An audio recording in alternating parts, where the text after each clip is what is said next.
आचार्य महाराज कह रहे हैं, हे महाविभू भगवान, सूर्य की किरणों से जैसे अंधेरा नष्ट हो जाता है, वैसे ही आपका यशोगान करने वालों से बड़े बड़े राजाओं की सेना भी हार जाती है।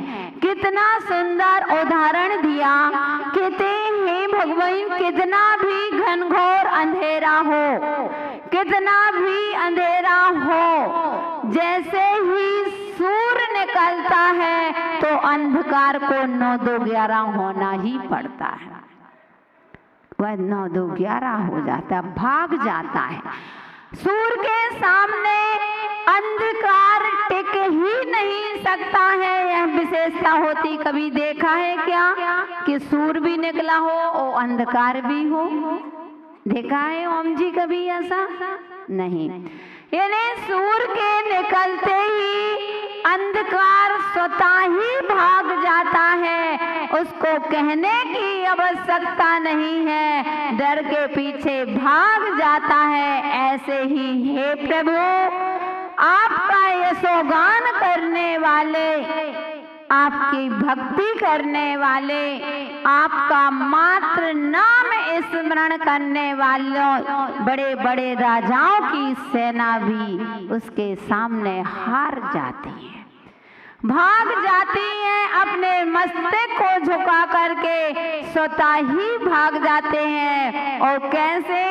जो हाथी गरज रहे हों, जो हाथी भयंकर शब्द कर रहे हों, घोड़ों की चीख की आवाज आ रही हो, बादल गरज रहे हों, ऐसे भयंकर युद्ध में भी प्रभु एक बार आपका नाम ले लेता है, बंधु उसके सारे संकट स्वतः ही दूर हो जाते हैं, कहने की आवश्यकता नहीं। कभी आप लोग कोर्ट कचहरी के कार्य चलते हैं, कभी आपके ऐसे कई लोग होंगे कि काफी दिनों से आपके कोर्ट कचहरी आदि के कार्य चल रहे हैं, आपकी विजय प्राप्त नहीं हो पा रही है, आप निर्दोष हैं, फिर भी आपको तो बंधु कहीं भटकने की आवश्यकता नहीं है। उन आचार्य महाराज, पूज्य आचार्य महाराज मानतंग स्वामी द्वारा रचित यह भक्तांबर स्तोत्र का 42वां काव्य पढ़िए, बंधु स्वतः ही आपकी विजय हो जाएगी, कहने की आवश्यकता नहीं पड़ेगी। जितने भी कोर्ट कचहरी के कार्य होते हैं बंधु, तो आपके स्वतः ही हो जाएंगे। इस कार्य की, इस काव्य की ऐसी विशेषता हुआ करती है। तो बंधु, जब भक्त होता है, अपने 2 प्रकार के, एक तो ये बाहर की सेनाएं होती हैं बंधु, ये बाहर की सेना तो फिर भी अपन दूर कर सकते हैं, लेकिन सबसे बड़े कर्म रूपी हमारे पास सेना ऐसी है जिनको जीतना बड़ी मुश्किल की बात हुआ करती। इसीलिए तो आचार्य महाराज ने कहा कि हे बब्बो, अपने जीवन में भगवान की जो समय मिला है, भगवान की भक्ति करके समय पर जाग जाना, और समय पर जाग करके अभी तो आपके पास पुण्य है, अभी आपके पास समय है। अगर अपने पास समय होते हुए भी अगर हम कुछ नहीं कर पाए तो बंधु, वह बाहर की संग्राम सेना तो तुम दूर की बात, अंतर की संग्राम जो सेना चल रही उसको कैसे परास्त करोगे? बाहर की जब तक पर्याय है तब तक का है, लेकिन अंदर से जो हमारे शत्रु आज हमको परेशान करने लगे हुए हैं, इनके बारे में कभी आपने विचार किया क्या? बाहर के शत्रुओं से तो घबरा जाते हो, लड़ाई झगड़े कर लेते हो, उसको जीत सकते हो, लेकिन अंतरंग के जो कर्म रूपी शत्रु लगे हैं बंधु, उनको कैसे दूर? तो भगवान का स्मरण करने से, जो जितने भगवान का स्मरण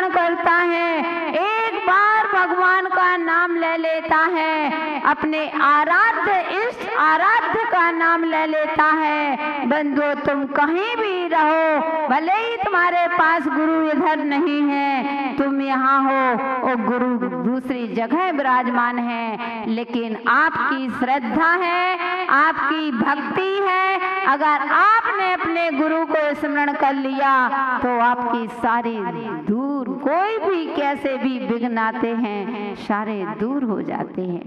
मैंने एक बार बताया था शायद कि एक बार हमारा रीवा में, एमपी में रीवा, सन 1999 या 2000 में चतुर्मास चल रहा था और बंधुओं वहां पर अचानक चातुर्मास के बीच में ही मेरा स्वास्थ्य कुछ डाउन हो गया था। बहुत कुछ नहीं, बहुत कुछ डाउन हो गया, बहुत स्वास्थ्य खराब हो गया था।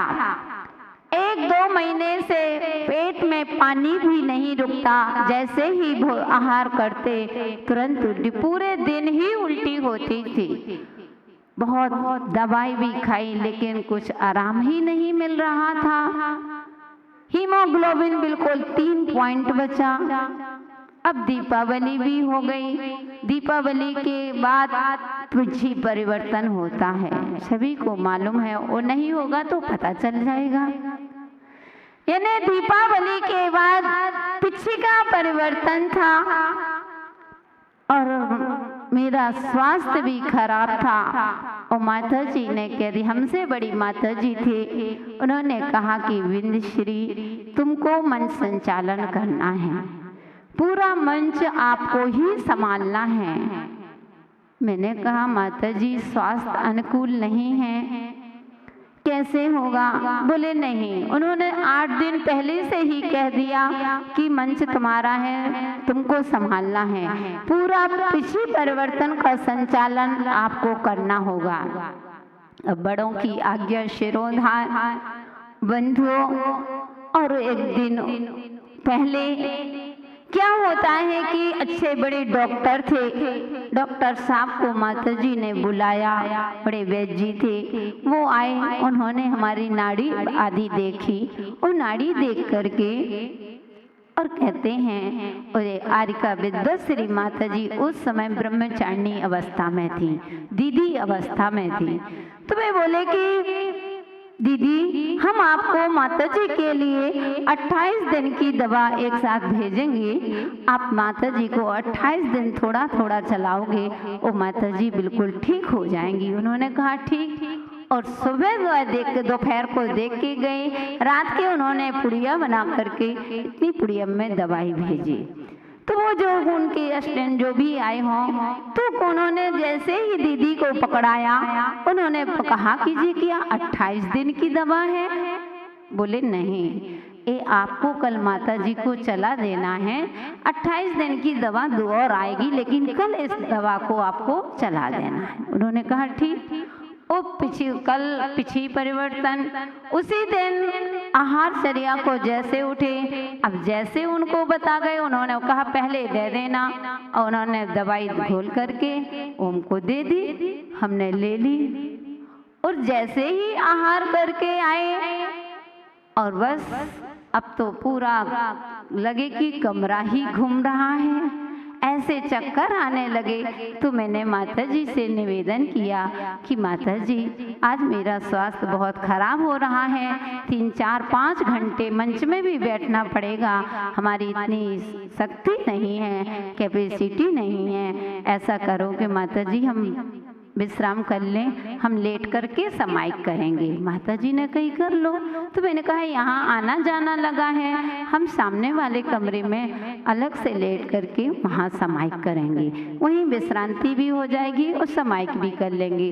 तो माता जी ने कहा ठीक। और हमारी समाइक अब आधी ही समाइक हुई, अब समाइक के बीच में ही लगे कि क्या वैसे आज तक अपनी लाइफ में ऐसे चक्कर ही हैं, बस यूं घूमे।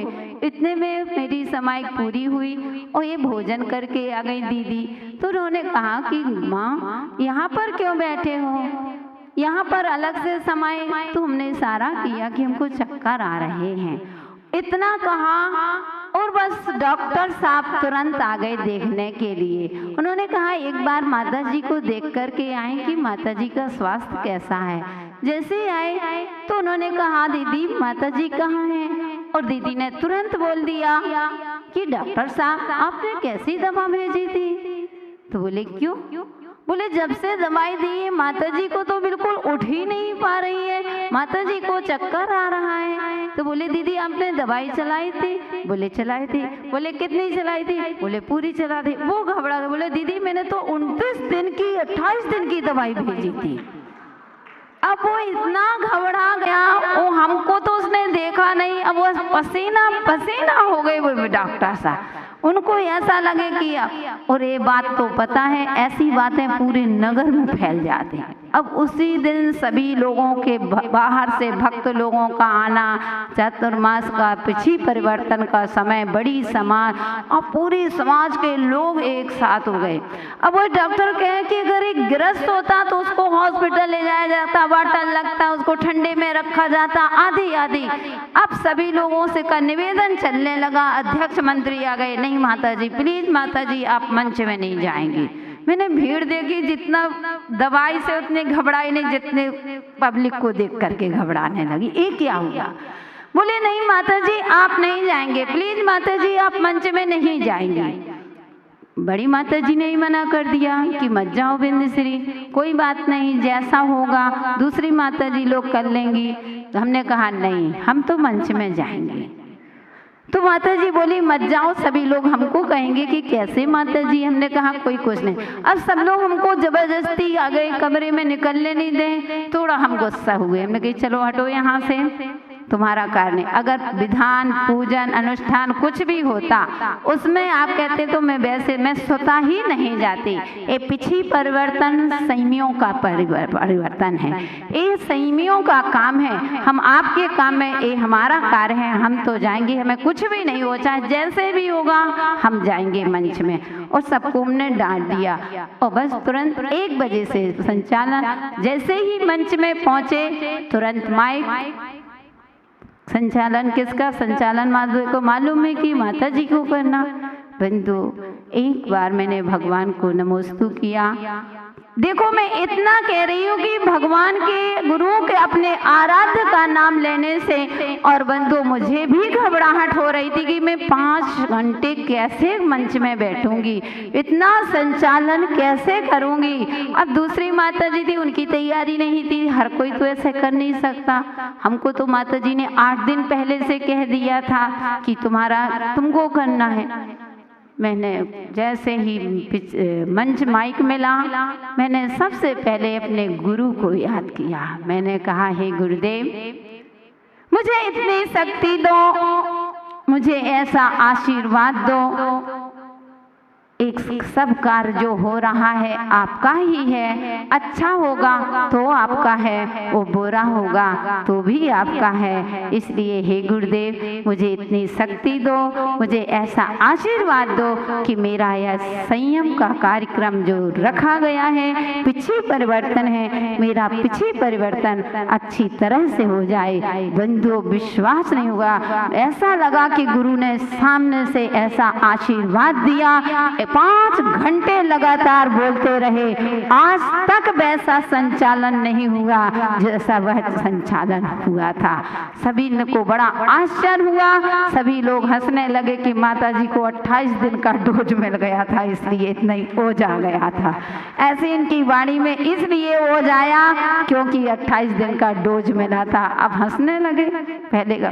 तो बंधु कहने का तात्पर्य कि गुरु के अपने आराध्य के प्रति जितनी तुम्हारी गहरी श्रद्धा होगी, जितना गहरा श्रद्धान होगा अपने प्रभु के प्रति, अपने गुरु के प्रति, तो भले ही हमारे गुरु दूर हों, एक बार अगर हम गुरु को स्मरण कर लेते हैं, भगवान को स्मरण कर लेते हैं, तो हमारे कर्म रूपी शत्रु भी हमेशा के लिए दूर हो जाते हैं। इसलिए बंधुओं अपने जीवन में आचार्य महाराज द्वारा यही कहा गया है कि सूर्य के निकलते ही अंधेरा नष्ट हो जाता है। ऐसे हे भगवान, बड़े से विपत्ति, बड़े से बड़े संकट आते हैं एक बार नाम स्मरण करने से, मात्र एक बार अपने गुरु, जो भी तुम्हारे इष्ट आराध्य हो, अपने गुरु हो, चाहे वह आरिका माता जी को गुरु बनाया हो, चाहे गुरनी माता जी को गुरु बनाया हो, चाहे मुनि महाराज को गुरु बनाया हो, चाहे आचार्य महाराज को, जो भी आपके जीवन में गुरु हैं, उन गुरु को एक बार स्मरण करो बंधु। उनका ऐसा आशीर्वाद मिलता है कि अपने काम स्वतः ही हो जाते हैं। नाम अपना होता है और काम इनका कि नाम तो होता है कि इनके माध्यम से ऐसा हुआ, लेकिन काम सब यही कराते हैं। हमारे भगवान की अनुकंपा है कि अपने यहाँ ऐसा कार्य चल रहा है। तो बंधु, यही आचार्य महाराज कह रहे हैं, आपसे भी मेरा यही कहना है कि जो पुण्य का समय मिला है, अब महाअर्चना का समय मिल रहा है, ये मत सोचना, कल के लिए मत टालना कि आज नहीं अब कल टालेंगे। कल आएगा यह तो निश्चित है, लेकिन कल हम होंगे या नहीं होंगे इसका कोई भरोसा नहीं है। क्योंकि जो करना है समय पर ही करो। जब समय पर कर लेते हैं बंधु, तभी सार्थक होता है। एक झिंगुर जानते हो, जो हरे पानी में उचटने वाला एकदम हरे कलर का होता है, उसको क्या बोलते हैं? हमारे यहाँ तो झींगर बोलते हैं। मेंढक नहीं, मेंढक तो चिड्ढा क्या बोलते हैं, हरे कलर का होता है। राम जी का घोड़ा, हाँ राम जी का घोड़ा, हमारे यहाँ झींगर बोलते हैं, तुम्हारे यहाँ राम जी का घोड़ा बोलते हैं। और लक्ष्मण जी का घोड़ा नहीं है। क्यों? दीमापुर है, दीमापुर में कोई भी घोड़ा बन सकता है। तो वह झिंगुर था। अब वह झिंगुर अब हमेशा मस्ती में रहता था, यहाँ उचकता वह राम जी का घोड़ा, वहाँ कूदता, अपने खेलता रहता। सभी लोगों ने उससे कहा कि तुम कुछ काम किया करो, क्या तुम यहाँ पर घूमते हो, यहाँ कूदते हो, यहाँ कूदते हो, तुम्हारे पास और काम नहीं? वह अपनी मस्ती में रहता था।